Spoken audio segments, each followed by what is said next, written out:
Everyone thought I was dating the school bully. Our homeroom teacher was moved to tears of joy.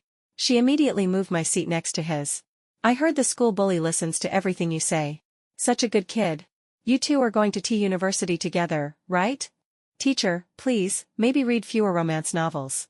I don't even know the school bully. I had just walked into the classroom when the homeroom teacher blocked my way. She took the crutch from my hand and supported me by the arm. We got farther and farther away from my original seat. I looked back and struggled. Teacher, where are we going? Only when we neared the back door did she press me down into the last row. You child, how can you be so careless when you walk? Your sprain is so bad. For the sake of your convenience, you'll sit here from today on. I froze for a moment. For a second, I couldn't figure out what the difference was between the first row and the last. She set down my school bag and went on, we sisters haven't had a heart-to-heart in so long, our relationship is getting rusty. A chill climbed up my back. The last time she talked like this was when she tricked me into giving a speech at the school assembly. I shivered. Why don't you just give me a clean death? With upright righteousness she declared, from today on, you'll share a desk with Chris Jones. My mind went completely blank.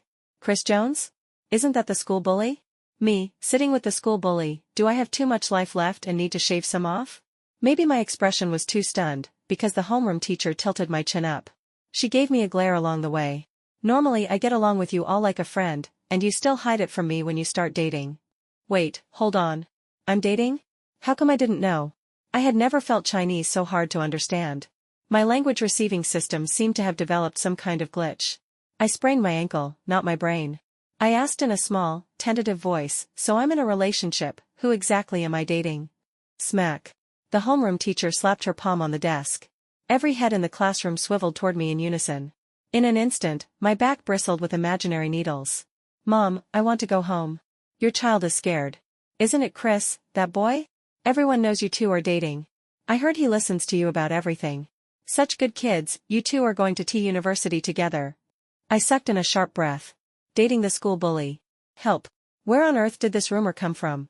After that, no matter how I tried to explain, the teacher just decided I was a dead duck with a stubborn mouth. Before she left, she patted my head and looked at me with tender affection. Heal up well. If you need anything, just let Chris do it. You're both 18 now. You have to fight for your future. Remember to keep him studying hard. I believe in your ability. I closed my eyes helplessly. I was tired. Let this world be destroyed, please. Can someone make my teacher read fewer romance novels? I don't even know this so-called school bully. There was a thin layer of dust on the chair next to me, and not a single book inside the desk. I looked around. Where the school bully sat, no blade of grass grew. Chris rarely came to school. Out of the 5 school days, he usually showed up for one and skipped the other 4. I consoled myself. This was a good place to recuperate. I'd just make do for now. During the break I lay on my desk and slept. Footsteps drifted past my side, sparse and light, stirring a faint breeze. Right after that, the bell rang. I forced my head up out of the crook of my arm. My eyes were still shut, my body tilted, and I latched onto my deskmate like an octopus. I mumbled out of habit, babe, we have class again, I'm so sleepy. Hiss. Why was this body so stiff today? Before, it had always been soft and comfy. The shoulders were a bit broad too, I couldn't get my arms around them. Unhappy, I grumbled, why is your jacket so stiff today? No one answered. After a moment, a cool voice slipped into my ears. How long are you planning to keep hugging me? I snapped my eyes open. The person in front of me sat ramrod straight, staring ahead, fists resting on his thighs. The faint blush on the rim of his ear was the most striking thing about him. I let go as if I'd been burned. Why is Chris here? Silence, like that poem about Cambridge tonight.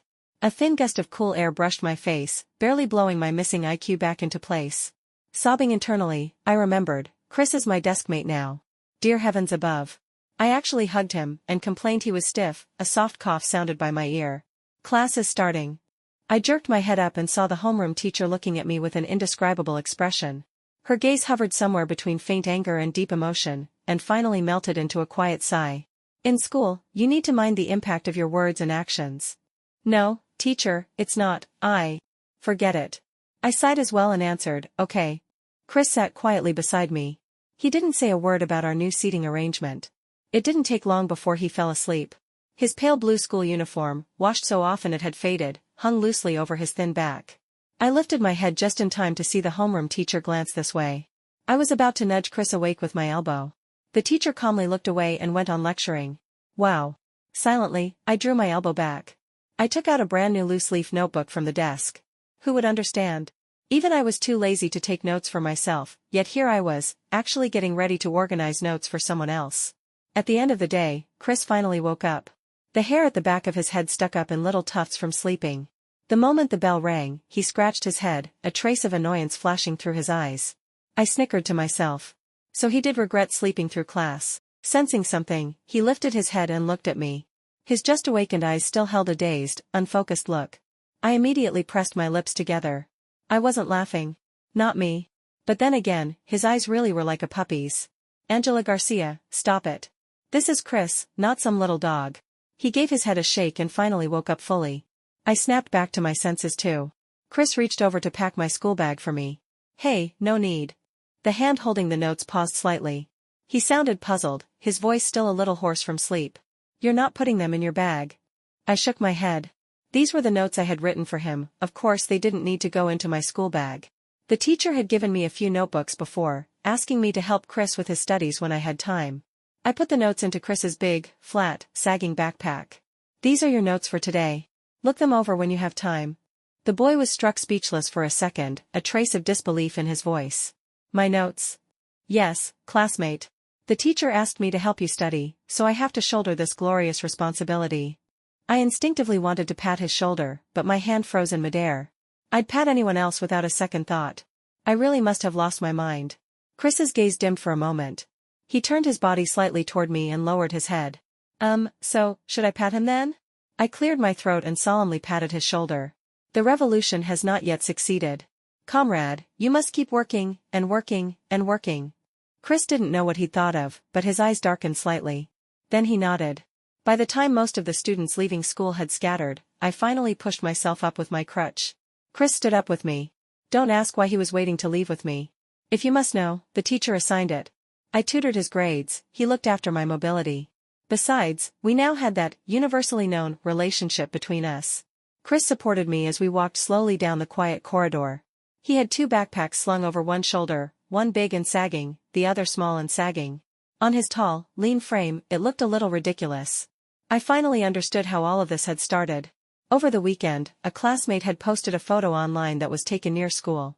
In the photo, a boy in a school uniform was carrying a girl in a long dress on his back.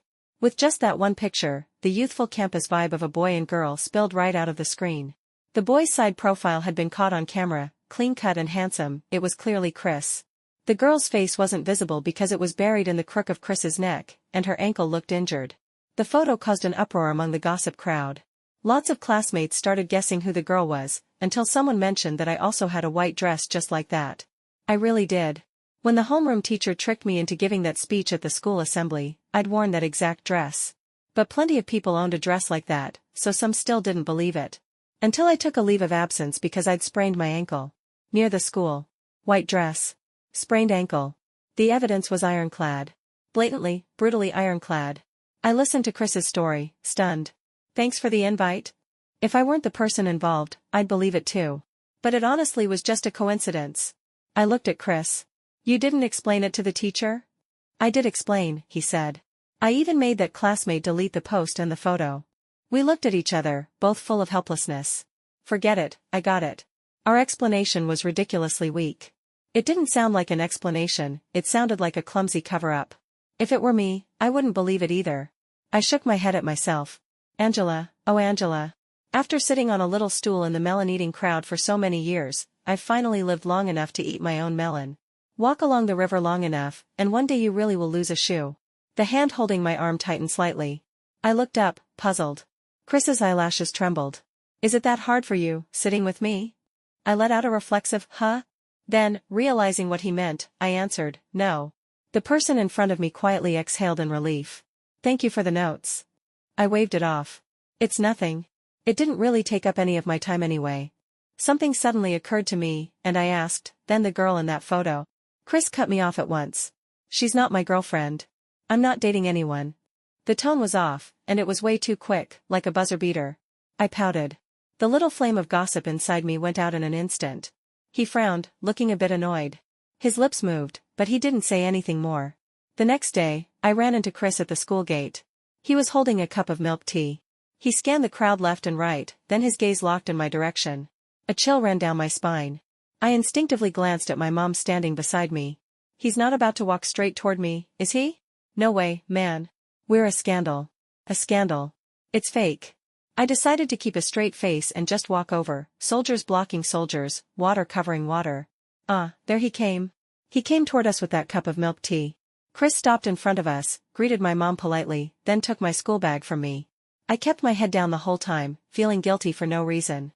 Because of that, I completely missed the flash of surprise in his eyes when he saw my mom. Once we got to the classroom, Chris set the milk tea on my desk. For me? I asked, trying to sound casual. It really felt like it was for me, but since he hadn't said it, I was too shy to drink it. For you. Yesterday after school, I felt like my tone wasn't very good when I talked to you. Oh, no, I didn't mind. I really hadn't minded.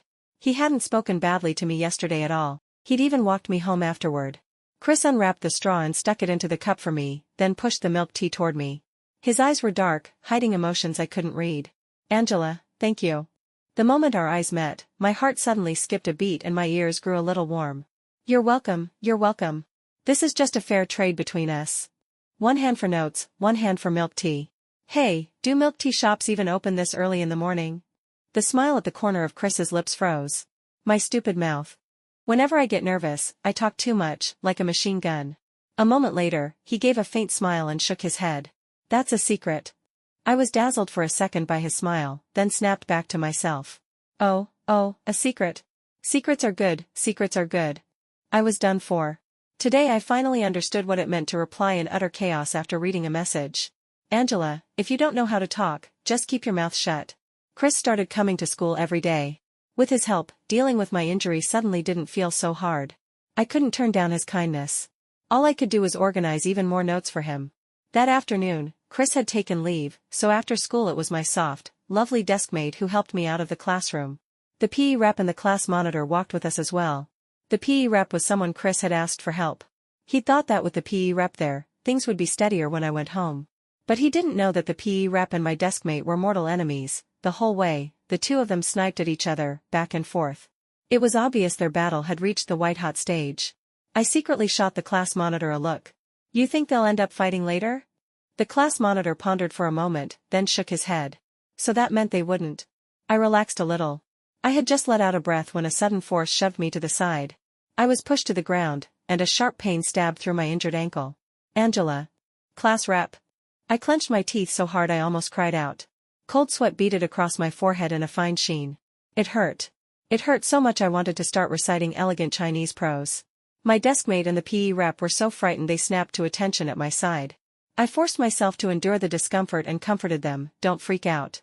Just give me a second. The class monitor swept a cold look over the two of them, face dark as he stepped forward to help me up. Sitting on the ground, I sighed quietly to myself. Great. All of Chris's efforts these past days had just gone to waste.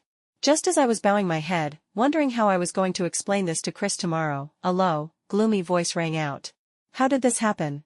That voice sounded awfully familiar. My poor heart finally gave up its struggle. Chris was striding toward me, brows tightly furrowed. He shot the PE rep a glance, and the tall boy suddenly looked strangely fragile. I was trembling too. I didn't even dare plead on the PE rep's behalf. Before Chris left, I had even vowed up and down that I'd be totally fine and told him to rest easy. Then the moment I turned around, I ended up sprawled starfish style on the playground. Chris crouched down in front of me. His long-fingered hand reached toward my ankle, paused halfway, and finally drew back. How does it feel now? I sucked in a sharp breath. It doesn't hurt that much. It's fine. As it turned out, the toughest part of my whole body was my mouth. By the time we got to the hospital, my ankle had swollen up like a little hill again. Chris stood beside me, his jaw clenched. The whole person radiated the tension of a warrior entering a life-or-death battle. I tugged at the hem of his jacket, telling him to relax. The bone's not broken. It just looks scary, that's all. I tried to distract him. Didn't you say you had something to do today? Why'd you come to school? I called Auntie. She said you weren't home yet, so I thought I'd swing by and check on you. I nodded silently, unable to stop wondering. Since when is he on such good terms with my mom? Chris shifted his gaze and looked at me. My heart gave a heavy thump. I broke out in a cold sweat. Forcing myself to keep a straight face, I said, I just wasn't watching where I was going and slipped. That's all. Chris let out a small laugh and didn't say anything. I instantly straightened my back. A smile with a knife hidden in it. The PE rep shuffled forward, completely deflated. Brother Chris, I'm sorry. I accidentally bumped into the class rep while I was messing around. Chris raised his hand without a word, and I grabbed his arm on reflex. Don't hit him. I'm really fine. I can run and jump, I eat like a horse, and I'm healthy as an ox. The PE rep squeezed his eyes shut, looking like a man embracing his tragic, heroic end. The corner of Chris's mouth twitched. He shook his arm lightly. In a helpless tone, he said, I'm going to get your school bag. Oh. I let out a breath of relief. I shot the PE rep and the others a look, telling them to leave. After they were gone, Chris just stood there and looked at me. Then he opened his mouth, a little awkwardly. Are you really scared of me? My first instinct was to nod. But when I met his damp, shining eyes, I froze. There was no way I could nod to that. Chris dropped his gaze, those long, thick lashes casting a line of shadow. I parted my lips but hadn't managed to speak yet when he spoke again, his voice hoarse and trembling just the tiniest bit. Don't be afraid of me. It felt like someone had suddenly wrapped a hand around my heart, tight, aching, sour. My ears were burning just a little. Referee. That's a foul. I let out a long sigh and stammered, I'm not afraid of you. Afraid he wouldn't believe me, I repeated, really. This time, Chris believed it. The corners of his lips curved, and his brows and eyes softened with a touch of warmth. I turned my head away and refused to look at him again. The truth was, I had seen Chris fighting once in an alley near school. His eyes had been bloodshot as he pinned some guy's head hard against the ground. Didn't I tell you to stop harassing her? 1 person against 5. 2 fists can't beat 10 hands. Eventually, he started to lose ground.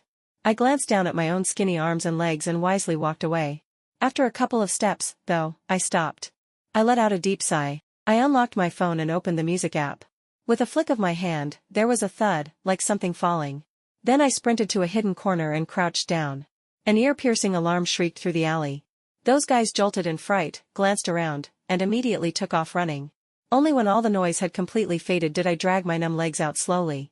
At that moment, Chris was staring down a trash can like it was his mortal enemy. Hearing me, he whipped his head around. There was still a trace of viciousness between his brows from the fight. I froze on the spot. Okay, a little scared.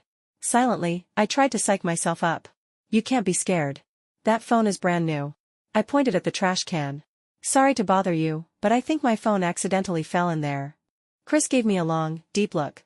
Then he stepped back 2 paces and made a, please, go ahead, gesture. I gritted my teeth and walked up to the trash can.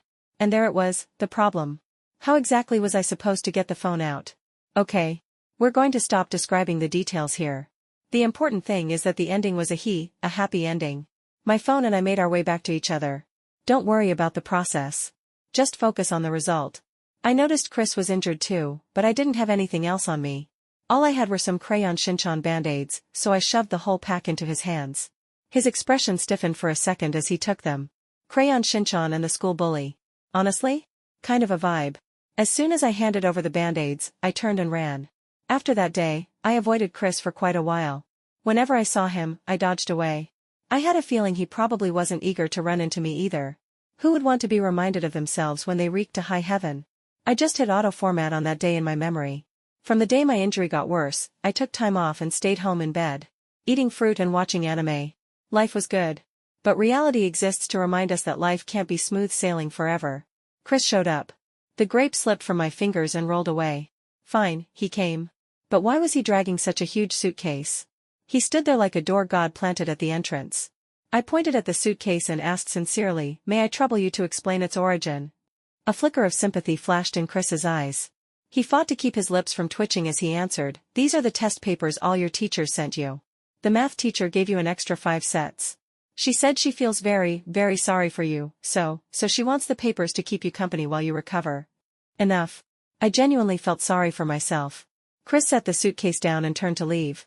I called after him, wait, where are you going? His steps faltered, his expression a little stiff. Back to school. My mom happened to walk past and promptly pushed him back down onto the sofa. She looked at him with great maternal affection. You can't leave. Your teachers called me and said that while Angela is recovering, you don't have to go to school. You can just come here every day and study with her. Perfect.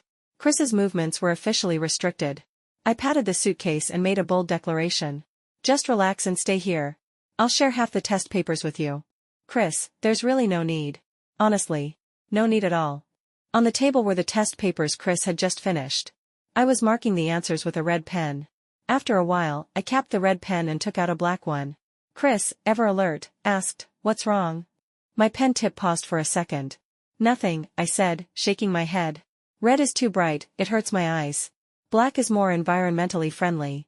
After I finished reading through the entire paper, I suddenly felt like the fruit I'd just eaten wasn't sweet anymore.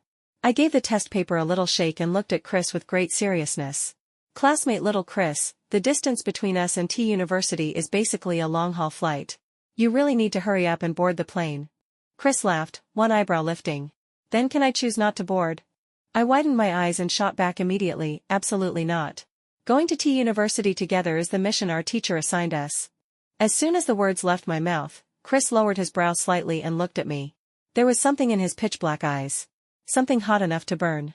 His voice came, low and a little hoarse. "Okay." My heart thumped like it was about to jump right out of my throat. I turned my head away and refused to meet his eyes. When it was time to eat, my mom forcefully kept Chris at our place for dinner. He sat stiffly on the chair, all rigid and proper. I patted his shoulder to reassure him. "Relax. My mom's cooking is top tier." At the table, my parents went wild piling food into his bowl.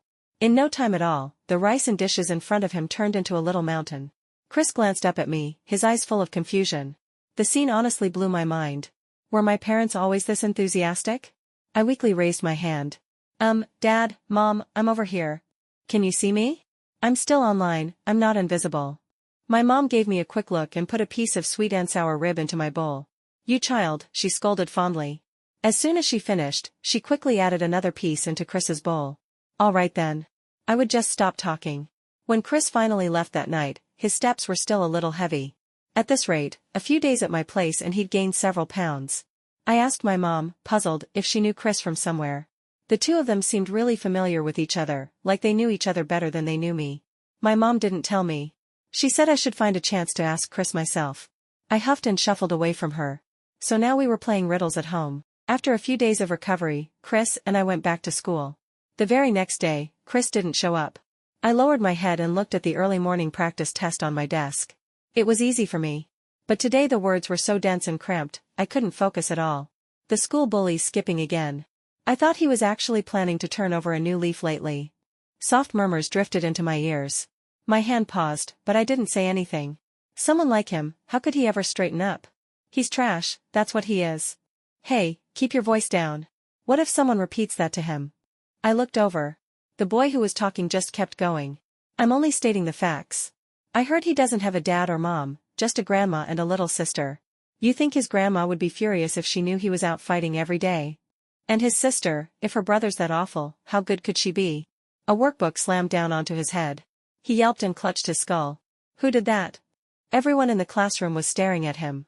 I leaned back in my chair and said lazily, I did. Your barking is so loud during morning self-study that it's disturbing my learning. The boy's expression changed, his face flushing bright red. Angela, don't think you can do whatever you want just because you're good at studying. Right, sure. Unlike you, you don't do whatever you want at all. Your parents have raised you so well that you only dare to yap behind people's backs. Yak, yak, yak, like a big rooster. He was so riled up by my words that he jumped to his feet, all bluster and fury. Bang. Someone kicked his chair over from behind. It was the PE rep sitting behind him. I heard all that filthy nonsense you were spewing. I was going to wait until class was over to settle accounts, but you just couldn't wait, huh? The PE rep was tall and broad, and when he wasn't smiling, he was pretty intimidating. The boy shrank back a little but still stiffened his neck stubbornly. Everything I said is true. The class monitor set his book down and fixed him with a sharp look. Do you have any proof? That's slander. We might not know exactly what kind of person Chris is, but we definitely know what kind of person you are. Last time you bumped into someone at the door and then yelled at them like you were the one in the right. Chris was the one who helped that classmate up. The classroom erupted in chatter. Everyone remembered, he had even tried to hit that classmate. It was Chris who had given him a cold look and warned him. Only then had he slunk away. Forget what kind of person the school bully is, this guy clearly has zero class. Exactly. I think he just wants to smear the school bully. That day in front of Chris he was like a mouse seeing a cat, and now he's chirping away again. Seeing the tide turn, the boy's face went dark and he fell silent. He bent down to pick up the workbook and brought it back to my desk. Class rep, I'm sorry. We don't need to fall out over someone who has nothing to do with us. What a shameless line. I let out a short laugh. This is your workbook. Don't bother asking me questions in the future, we're the ones who really don't know each other. The boy stood there, his face flushing red then white in turns, truly a spectacle. He slunk back to his seat. The classmate next to him instinctively scooted their chair away, like they were afraid of brushing against him. I looked toward the empty seat beside me, a wave of worry rising in my chest. Where on earth had Chris gone? 3 days later, Chris finally came to school. When he came back, I was napping on my desk. That cool, clean scent slipped into my nose. On impulse, I sat up. Chris was sitting right next to me. He didn't look any different from before. When he noticed I was awake, his movements paused for a second. I stared at him, still not fully recovered from my daze. Chris raised an eyebrow slightly and waved a hand in front of my eyes. You don't recognize me anymore? Class is about to start. Sunlight streamed in through the window, gilding him in gold. But I was sure my own face was thundercloud dark. I ignored him. I lay back down, turning my back toward him. A moment later, someone nudged my shoulder. I shook my shoulder sharply. Go away. I have my little moods too, okay? That day I'd been worried about Chris and had called him. A sweet female voice picked up. I hung up on reflex. After hanging up, I suddenly remembered the girl he'd carried on his back. A faint bitterness spread through my chest. We were just classmates, at most, friends. Where he was and what he was doing was his freedom. It had nothing to do with me. I hadn't contacted him in the days he was gone. He hadn't contacted me either. When the bell rang, I sat up. A little note slid slowly into my line of sight across the desk. On it, in big characters, were the words, "Are you mad at me?" I glanced aside and ignored it. More and more little notes kept appearing in front of me. I sneaked a peek at every single one. And then ignored them all. During class, I listened. When class ended, I slept. Don't ask. If you must ask, yes, I was sleepy. Except I really couldn't sleep. With my head buried in my arms, I thought to myself, have I been caring way too much about Chris lately? I sneaked a look at his seat. He was bent over a question, and a girl was standing next to his desk. Huh? Happy again, are we, buddy? Then the two of them took the question and walked out together. They couldn't discuss it in the classroom? What kind of problem needed to be discussed outside? Annoyance surged in my chest. Forget it. Sleep. After school, while the homeroom teacher was talking to Chris, I rushed home. My deskmate and the PE rep were goofing around ahead of us. The class monitor walked behind, supporting me. He glanced at me tentatively and asked, "Did you and Chris have a fight?" My heart tightened and I shook my head in denial. No. The class monitor cleared his throat softly. He helped me over to a bench by the side of the path. I looked at him curiously. What's wrong with you? I want to tell you something. Then, with a very solemn expression, he started badmouthing Chris. He stammered out one single sentence, "Chris has a bad temper." And then, nothing else came out. The class monitor, who was usually so eloquent, got stuck for the first time in his life. I spread my hands and looked at him helplessly. Why don't you try coming up with a few more of his flaws? Compared to Chris, I'm the one with the bad temper. The class monitor looked distressed, like he was tackling some massive, unsolvable problem. I can't think of any more. I patted his shoulder. Then keep thinking. And after you finish talking about Chris, think carefully again about what you were planning to say next. As soon as the words left my mouth, his expression went blank for a second, a hint of dimness flickering through his eyes. I knew he'd understood. He opened his mouth, then his gaze shifted past my shoulder and suddenly froze. With that look on his face, it was hard not to suspect that Chris was standing right behind me. I turned around and met Chris's eyes head-on. His pupils were inky black, hiding emotions I couldn't read. In a calm tone, I asked the class monitor, "What were the odds you'd walk me over here and somehow leave him behind?" The class monitor pushed his glasses up and answered without hesitation, "Almost zero." I let out a sigh and waved my hand. "You can go first." By the time Chris walked over, my face had gone stiff. He went down on one knee in front of me. Head tilted up, he looked at me with complete focus. Like a large, obedient animal. "It's my fault. I shouldn't have skipped school for 3 days." I tilted my head. That wasn't really the main issue here. Forget it. Might as well go straight for the jugular. I stiffened my neck. That's not the point. The point is you didn't tell me. Chris looked a little stunned, confusion in his eyes. I called Auntie and asked her to tell you I had something going on at home and had taken a few days off. This time, I was the one who got confused. I searched my memory. I vaguely remembered my mom trying to talk to me about Chris that day. But I'd been mad about that phone call, so I'd cut her off. The misunderstanding seemed to dissolve in a strangely light, easy way. I scratched my head, a little embarrassed. I kind of interrupted her, and my mom thought I already knew. But actually, I kind of didn't. I could literally see Chris exhale in relief, a faint smile surfacing in his eyes. You scared me, he said. Then, a bit carefully, he asked, so, are you still mad? I hurriedly waved my hands. No, no. I'm not mad. It was all a misunderstanding. A misunderstanding. Chris took my school bag and patted my head. You can be mad all you want. Just give me a few minutes to explain, that's all I ask. My cheeks warmed. I nodded like a pecking chick. Okay, okay. Then I suddenly remembered that phone call. I actually did call you, but a girl picked up. Chris raised an eyebrow, watching me with infuriating leisure. You care a lot about that girl, don't you? My heart gave a sharp little jump. I turned my head away. And, not that much. Chris pressed his lips together, trying to hold it in, but a laugh still slipped out. I'll introduce you to that girl tomorrow. When I went to school the next day, I was sporting 2 huge dark circles under my eyes. Like something had sucked the life force out of me. All Chris's fault, this demon. All night, my head had been full of Chris's low, muffled laughter. I didn't sleep at all. In the end, staring up at the ceiling, I arrived at one conclusion. I might have fallen for Chris. I tossed and turned in bed. Well, wow. We were really following the homeroom teacher's romance novel plotline. When I saw Chris at school today, he somehow looked even more handsome than usual. I'm doomed. Totally doomed. I'm probably just a love-brained idiot at this point. I don't want to be that girl digging wild greens. After school, we saw a girl in a white dress standing at the gate. She had a bright, striking face, and when she smiled, her eyes curved like crescent moons. I had a feeling I knew who she was. Because I owned that exact same dress. She was the very source of the scandal between Chris and me. The moment she saw me, she launched herself at me. Hi, sis. Caught off guard, I barely managed to catch her. Was this the correct way to open this scene?